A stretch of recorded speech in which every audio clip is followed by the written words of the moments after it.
I've got to tell this story. We've told this story many times before, both on air and off air. But my good friend Patrick Humphries, the well-known pamphlet author, is a big fan of Bruce Springsteen. It's there to remind you, Steve. It's up there to remind you. Yeah, that's just wallpaper. We know it's not books, Patrick. Don't. Yeah.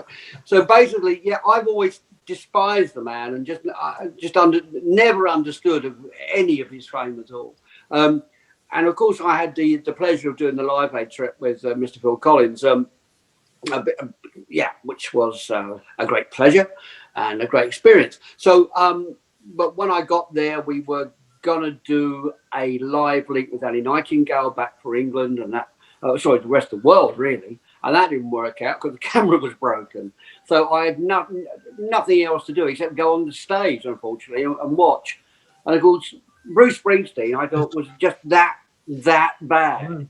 I decided to go back to the hotel room. Yes. And I've been telling that story ever since about what a pathetic live performer he really was and what songs, of his were just shit. And it was only about 2 or 3 years ago when Patrick and I were sitting in a pub that he actually told me that Bruce Springsteen didn't do Live Aid.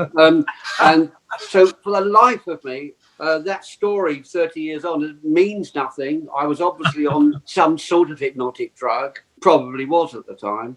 But it shows what keen attention you were paying. That's Well, exactly, and it proves you can dine out on a story that isn't true for many, many years. I'm sure Mo Foster, you've dined out on stories that are complete and utterly false for years. No, they're all fact checked.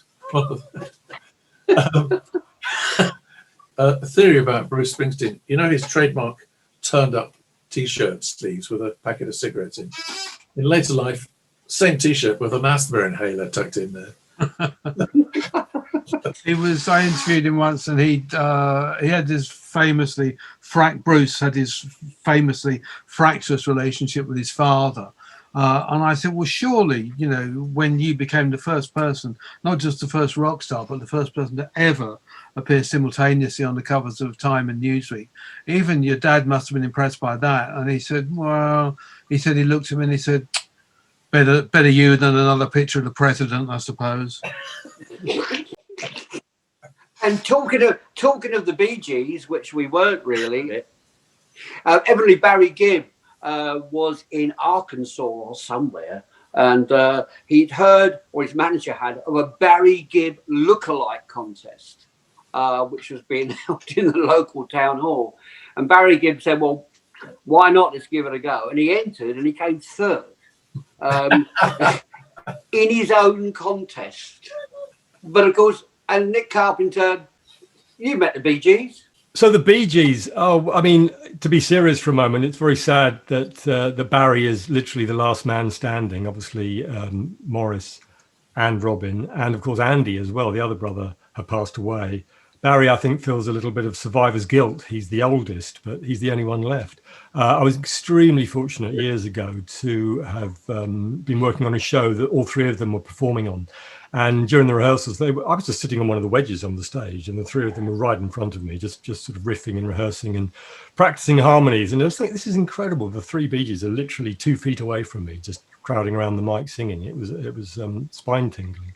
But many, many years later, I was working on a Prince's Trust show on the stage it was at the Tower of London. They built a stage in the sort of moat at the Tower of London. And it was after Morris had died. So effectively the Bee Gees were finished, were over. But somehow they were persuaded to come back and perform just as the two of them. So it was just Barry and Robin. Barry didn't want to do it and be billed as the Bee Gees. Robin did and was very keen for them to continue as the Bee Gees. So there was a bit of a fraternal rift. And the news came through to us that they weren't talking, that there was, a lot of tension, and Barry was on the verge of pulling out. And so I was given the task of keeping them apart. I was literally employed for that day, and my job was, don't let the Bee Gees talk to one another, the surviving Bee Gees. So that's my claim to fame. I always say one of my jobs was once keeping the Bee Gees apart. And we were controlling it all on radios. You know, when Barry came out of the dressing room, it was like, Barry's here, hide Robin. And then some other colleagues of mine made sure Robin went in the other direction. And we kind of coordinated it so that the only time they actually did come together was when they walked out on stage.